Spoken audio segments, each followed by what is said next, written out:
আসসালামু আলাইকুম প্রিয় দর্শক, আমার মরিচের জমিতে গিয়ে সেচ প্রদান করা হলো।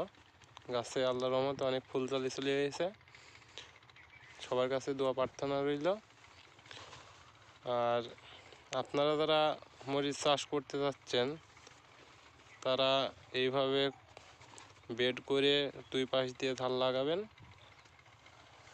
আল্লাহর রহমতে আমার গাছ অনেক সুন্দর রয়েছে। গাছে কুকড়ানো নেই বললেই চলে, দু একটা গাছে আছে। 5-7টা গাছে কুকড়ানো লেগেছে।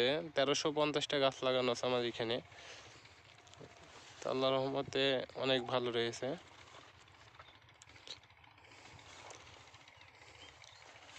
গাছের ব্রাঞ্চও অনেক বেরিয়েছে, আর গাছের আপনার গতিও অনেক ভালো।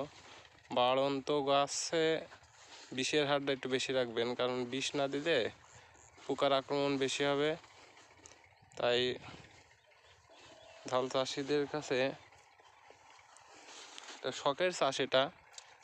আমি শখে বশবর্তী হয়ে পরীক্ষামূলকভাবে এই চাষটা করেছি। আল্লাহ করালে সামনে এবার 2-3 বিঘা 1 একর জমিতে করার সিদ্ধান্ত রয়েছে। আসসালামু আলাইকুম, সবাই ভালো থাকবেন।